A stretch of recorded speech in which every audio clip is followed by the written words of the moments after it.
Hello students, हम लोग discussion कर रहे थे efficiency of class A direct couple amplifier. आज हम लोग देखेंगे class A transformer couple amplifier का इफ़िशियंसी।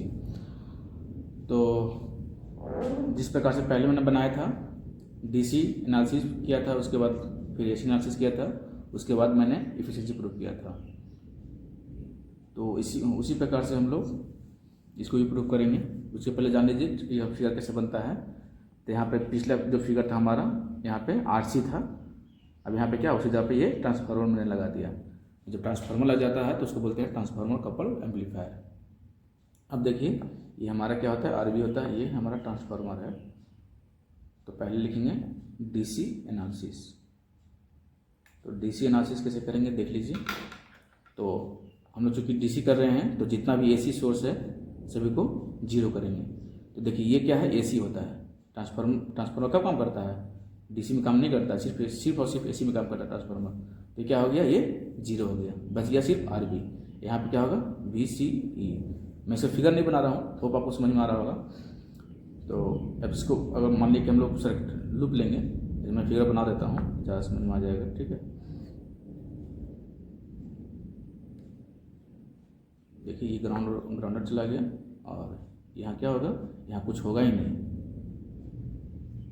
देखिए ये तो चला ख़त्म ही हो गया और ये आरबी हो गया, ग्राउंड में हो गया। यहाँ पे क्या बच गया, सिर्फ VCE। यहाँ से एक IC फ्लो होगा, ये हमारा आरबी हो गया, एक DC इक्विवेलेंट सर्किट हो गया। तो देखिए DC इक्विवेलेंट सर्किट, अब यहाँ पे तो कुछ है ही नहीं, एक वोल्टेज सोर्स होगा क्योंकि डीसी है ना, वोल्टेज सोर्स होगा VCC। यहाँ पे RC नहीं होगा क्योंकि RC की जगह पे जीरो हो गया। इसको DC करेंगे तो अब देखिए तो क्या होगा, माइनस VCC, RC तो है ही नहीं, क्या होगा यहाँ पे फिर VCE is equal to zero. इसका मतलब VCE is equal to VCC। देख रहे हैं तो कैसा ग्राफ बनेगा, देखिए यहाँ से एक ऐसा है, ये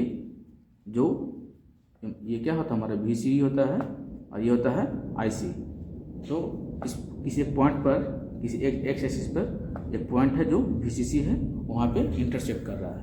तो ये हमारा हो गया DC लोड एनालिसिस। ठीक है ना, ये हो गया हमारा x इक्वल टू कॉन्स्टेंट, ये हो एक्स इंटरसेप्ट। अब देखिए हम लोग AC एनालिसिस करेंगे, AC एनालिसिस। तो AC एनालिसिस के लिए देखिए पहले सर्किट बनाते हैं। ये हमारा टोटल DC एनालिसिस के लिए हो गया। अब देखिए AC एनालिसिस के लिए मैं सर्किट बनाता हूँ। तो सर्किट क्या होगा,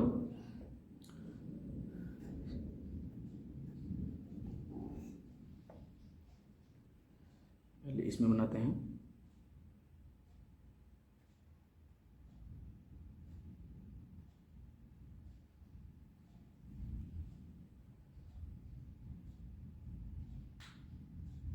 ये चला जाएगा ग्राउंड में। इसको इस प्रकार से नहीं बना करके इसको थोड़ा डिफरेंट टाइप से बनाते हैं। ये एक्चुअली ग्राउंड में चला जाएगा, तो यहाँ बनाएंगे तो ज़्यादा बेहतर होगा, ज़्यादा क्लियर हो जाएगा चीज़ों को। यहाँ पे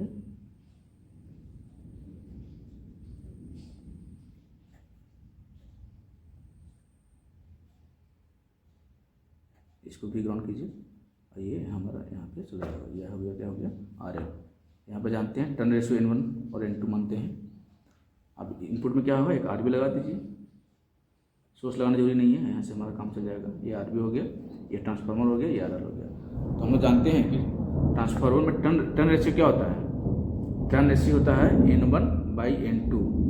उसको अगर सपोज करो हम लोग N से डिनोट करते हैं। तो अगर हम लोग लिखेंगे, अगर वोल्टेज टर्म में लिखते हैं तो क्या होता है, V1/V2 is equal to, current के टर्म में I2/I1 इक्वल टू N लिखते हैं हम लोग। ये आप लोग ट्रांसफार्मर में ये प्रॉपर्टी होता है। तो अब देखिए क्या लिखेंगे। तो अगर मान लें कि ये दोनों को मल्टीप्लाई करते हैं, V1/V2 मल्टीप्लाई बाई I2/I1, क्या होगा, N² होगा 2 टाइम्स। अब देखिए इसको रीअरेंज करते हैं, V1/I1 कर सकते हैं, V1/I1 और डिवाइड बाई V2/I2 कर सकते हैं। यहाँ देखिएगा V2 को नीचे लेकर चला गया, मैंने I2 को नीचे लेकर चला गया, क्या हो गया n²। अब देखिए V1/I1 मतलब एक वोल्टेज बाई करंट हो रहा है, तो वोल्टेज बाई करंट मतलब रेसिस्टेंस, तो RL' इसको मान लीजिए। अभी V2/I2 को क्या होगा, ये I2 होगा, RL होगा, इसको मान लेंगे RL इक्वल टू n²। इसका लिख सकते हैं RL' equal to RL n², इस प्रकार से लिख सकते हैं। तो इसका मतलब ये हुआ कि प्राइमरी वाइंडिंग में एक कहीं ना कहीं एक रेजिस्टेंस और लग रहा है। ये तो RL तो है ही, लेकिन यहाँ पे कहीं ना कहीं एक और रेजिस्टेंस लग रहा है जिसका वैल्यू ये है। तो RL को बोलते हैं रिफ्लेक्टेड या load reflected resistance in primary winding.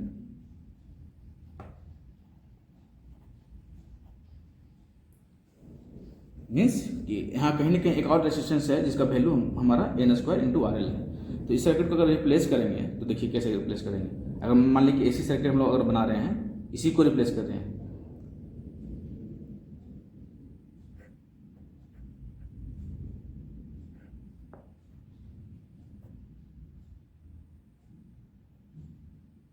यहाँ पे एक इस ट्रांसफार्मर जगह पर क्या लगा देंगे हम लोग RL'। उसके बाद ये हो गया, इनपुट में हमारा क्या हो जाएगा एज यूजुअल RB। यहाँ से फिर एक करंट फ्लो करेगा क्या IC, और यहाँ पे क्या होगा VCE। अब देखिए तो ये हमारा हो गया। इस ट्रांसफार्मर को यहाँ पे हटा इसलिए दिए क्योंकि एट मीडियम फ्रीक्वेंसी पे क्या होता है, मीडियम फ्रीक्वेंसी पे इसका रेजिस्टेंस बहुत हाई होता है, इसलिए इसको ओपन कर देते हैं। या फिर आप यहाँ से भी समझ सकते हैं कि हमारा जो यहाँ पे जो एक RL' यहाँ पर रिफ्लेक्ट हो रहा है, तो इसको रिप्लेस कर दिया मैंने RL' से। अब इसको RL को हटा दिए क्योंकि इसको ओपन कर देते हैं, ट्रांसफार्मर को ओपन कर देते हैं, मीडियम फ्रीक्वेंसी पर हम लोग ट्रांसफार्मर को ओपन कर देते हैं। तो अब देखिए यहाँ से हम लोग लूप लगाते हैं जो पहले लगाया करते थे।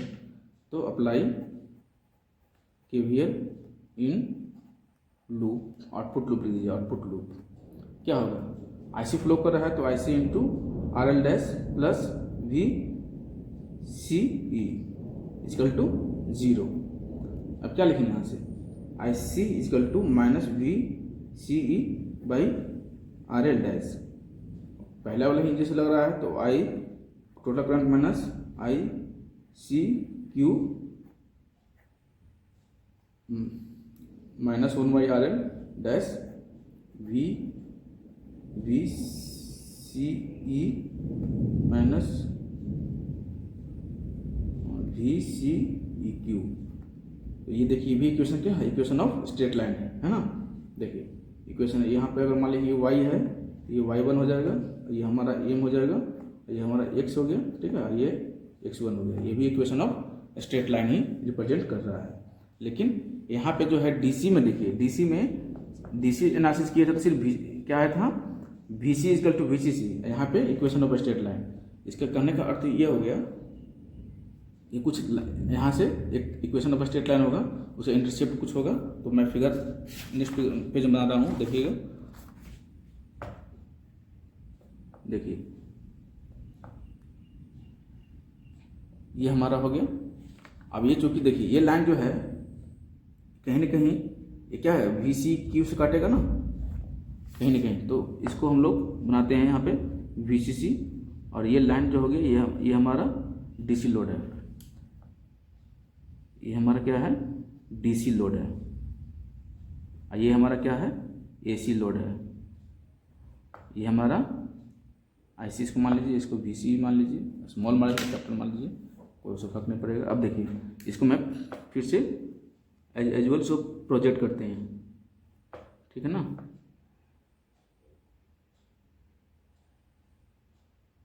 इसको मैंने प्रोजेक्ट कर दिया। अब क्या करना है, इसको हम लोग इसको फिगर बनाते हैं।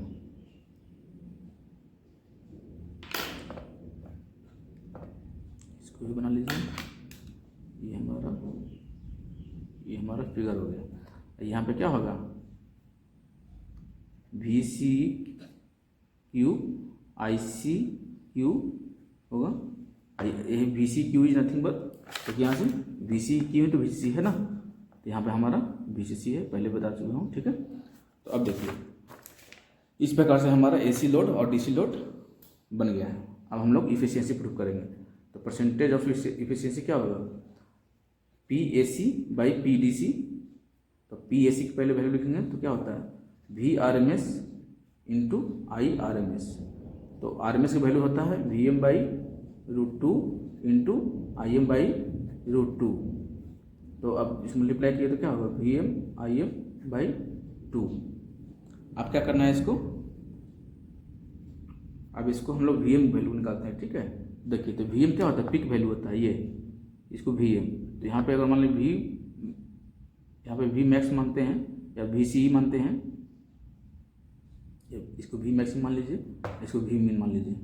इसी प्रकार से I मैक्स और I मिन, ये हमारा IM हो गया, ठीक है ना। ये हमारा क्या है, ICQ है। तो अब देखिए तो VM इक्वल टू क्या होगा, V max minus V min divide by 2, और IM इक्वल टू ICQ। हम सिर्फ ये हम लोग ऐसा भी लिख सकते हैं, I मैक्स माइनस I मिन बाई 2, लेकिन हम लोग इसका ज़रूरत है तो ICQ तो लिख सकते हैं, कोई दिक्कत नहीं है।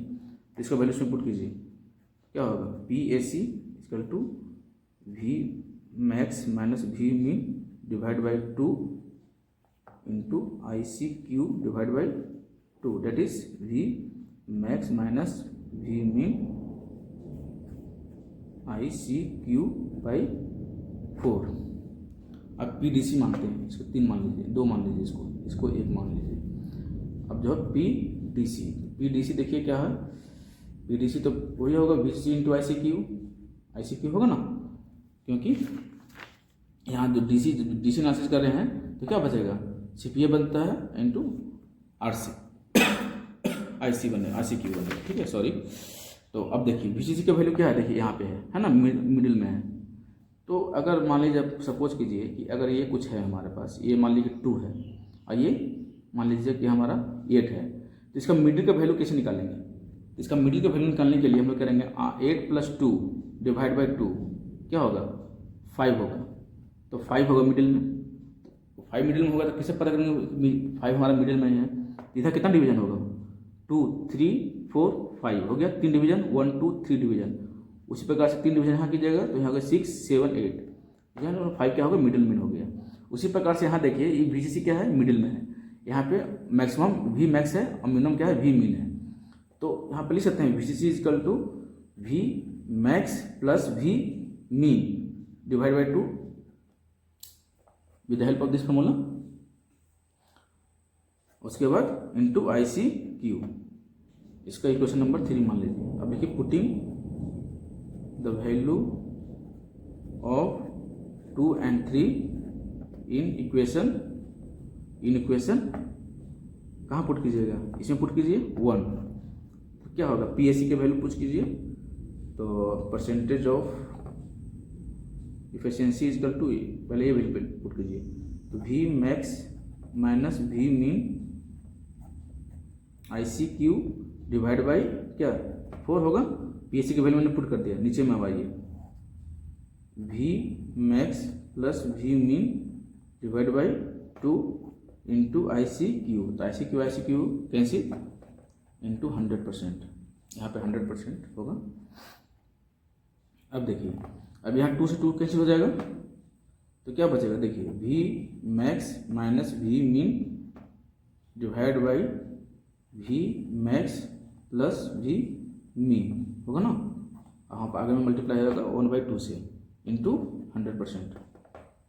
देखिए अब ये 2 कैंसिल हो गया, क्या हो गया 50%, तो हो गया V max minus V min divide by V max plus V मिन इंटू 50% हो गया इफिशियंसी, परसेंटेज ऑफ इफिशियंसी। ये हो गया हमारा जनरल इक्वेशन। अब इसी को सपोज कीजिए कि V मिन, तो V मिन तो हमारा ये है ना, इसको 0 ऑलमोस्ट 0 ही है, तो जीरो को अगर वी मिन की वैल्यू अगर जीरो पुट करेंगे तो क्या होगा, ये जीरो वी मैक्स बचेगा तो ये कैंसिल हो जाएगा, तो परसेंटेज ऑफ एफिशिएंसी कितना बचेगा 50%। इसका मतलब ट्रांसफार्मर लगा दिए, अगर आउटपुट में ट्रांसफार्मर लगा दिए, यहाँ पे रेसिस्टर की जगह पर ट्रांसफार्मर लगा दिए तो एफिशिएंसी कितना हो गया 50% बढ़ गया, 25% बढ़ गया, सीधे दुगना हो गया। तो लिखेंगे maximum frequency of class A transformer coupled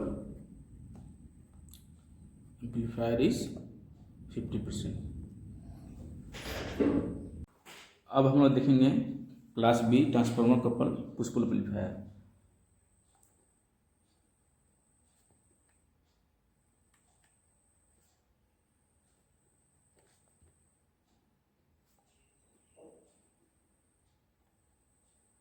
देखिए, चूँकि हम लोग ने जाना क्या, क्लास ए ट्रांसफार्मर कपल का जो एसी लोड और डीसी लोड एनालिसिस जो था दोनों का सेम था, मीन्स इसमें भी ट्रांसफार्मर कपल है और क्लास ए में भी ट्रांसफार्मर कपल है, तो दोनों का एसी और डीसी एनालिसिस क्या होगा, सेम होगा।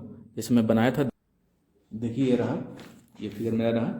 देखिए क्या था यहाँ पे, जो डीसी लोड जो था हमारा वीसीसी से स्टार्ट हुआ था, एक सिंपल एक पैरेलल टू वाई एक्सिस, और एसी लोड हमारा कुछ इस प्रकार से था। तो इसका डीसी लोड और एसी लोड एनालिसिस हम लोग सेम करेंगे।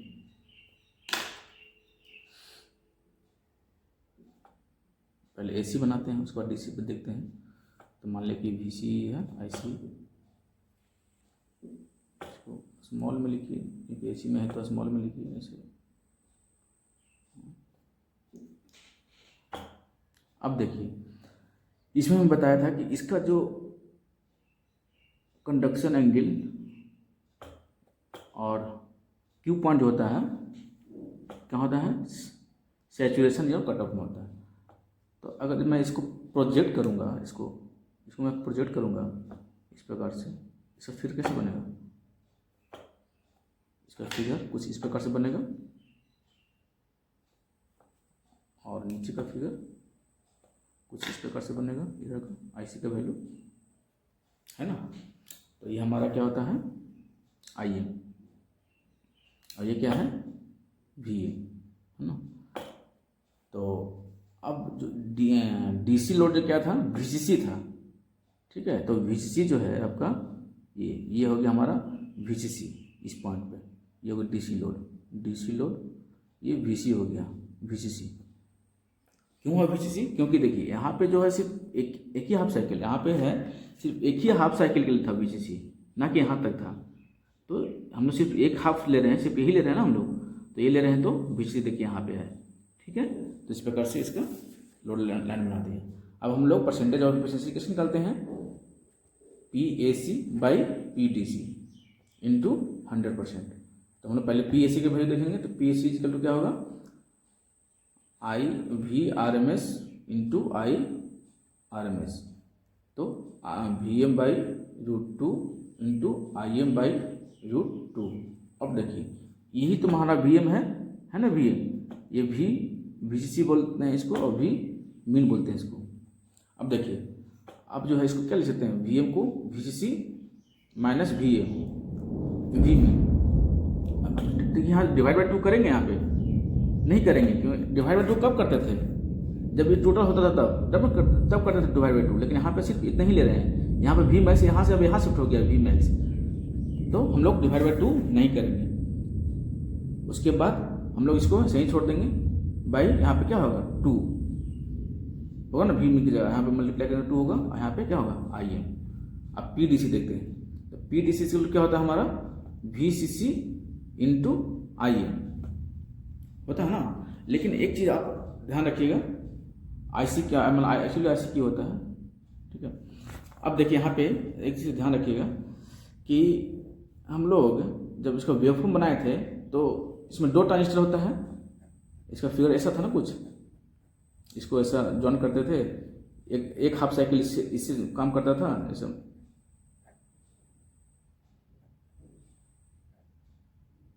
पॉजिटिव हाफ साइकिल इसके लिए काम करता था और नेगेटिव हाफ साइकिल इसके लिए काम करता था। तो एक साइकिल एक एट ए टाइम काम कर रहा है, तो हम लोग इसे इस प्रकार से इसको देख सकते हैं कि ये क्या है, एक हाफ वेव रेक्टिफायर कैसे काम कर रहा है। कि हाफ वेव रेक्टिफायर में क्या होता है कि one cycle working at A time. जैसे इसका फिगर ऐसा था, कुछ था, है ना। तो एक बार में ऐसा काम कर रहा था। पहला के लिए मान लिया कि I1 के लिए ये मान लिया Q1 है, Q2 है, तो Q1 ट्रांजिस्टर सिर्फ इसके लिए काम करेगा, Q1 के लिए I Q2 के लिए काम करता था। उसके बाद दोनों को मिला करके हम लोग बनाते थे टोटल करंट। ये आएगा, मान लिया कि I2 है, तो टोटल करंट हमारा इस तरह से बना टोटल करंट इस प्रकार से। तो अगर मान लिया कि ये ICQ है, क्या DC वैल्यू है, तो DC value is nothing but average value. तो हम लोग क्या लिख सकते हैं, IC, अगर मान लिया कि ICQ का अगर एवरेज वैल्यू लिखेंगे तो इसका लिखते हैं Im/π, ठीक है ना। अब जो है ये तो सिर्फ एक साइकिल के लिए हो गया है। अगर दोनों साइकिल के लिए करेंगे तो कितना होगा, दोनों साइकिल के लिए 2Im/π होगा ना, ये होगा। तो अब देखिए, तो अभी हमारा टोटल PDC कितना हो गया, PDC = 2 × VCC Im/π। I hope आप क्लियर हो गया ये चीज़। देखिए मैं बता रहा हूँ कि ये ICQ is nothing but DC value, that nothing but average value. तो एवरेज वैल्यू कैसे निकालते हैं हम लोग, एवरेज वैल्यू निकालने के लिए चूंकि हाफ वेव रेक्टिफायर है, तो आप हाफ वेव रेक्टिफायर के क्या लिखते हैं, Im/π। अगर दोनों के लिए लिख देंगे तो 2 मल्टीप्लाई कर देंगे, या फुल वेव एक ही बार अगर लेते हैं, फुल वेव भी ले लेते हैं, 2Im/π होता है एवरेज वैल्यू। तो सेम तरीका से यहाँ पे हो गया। अब देखिए हमारा इक्वेशन नंबर ये 1 हो गया और ये 2 हो गया। अब इसको 1 मान लीजिए, 2 और 3। तो अब लिखिए putting the value of 2 and 3 in equation 1। देखिए तो परसेंटेज इफिशिएंसी क्या होगा, VCC - Vmin/2 × Im, और नीचे में क्या होगा इसका 2 VCC × Im/π। Im कैंसिल हो जाएगा। अब इसको सॉल्व कीजिएगा तो आपका आएगा ये 7, पहले लिख देते हैं VCC - Vmin, जो बचा जो लिख देता हूँ, ठीक है। अब नीचे में क्या होगा, ये नीचे में आ जाएगा तो क्या होगा 4 होगा, ये पाई ऊपर चला जाएगा, है ना। तो यहाँ हो गया पाई × 100%, ठीक है। तो अब इसको सॉल्व कीजिएगा तो ये आएगा, इसको इतना को सॉल्व कीजिएगा तो 78% आएगा। यहाँ पे VCC रहेगा, ये VCC यहाँ पे है VCC। तो हम क्या लिखेंगे, ये VCC को मल्टीप्लाई करें तो 1 - Vmin/VCC, और इसको सॉल्व कीजिएगा तो आएगा 78.5, ठीक है। इसको मल्टीप्लाई कीजिएगा इतना %। तो ये हो गया परसेंटेज ऑफ इफिशिएंसी। ये हमारा हो गया जनरल इक्वेशन।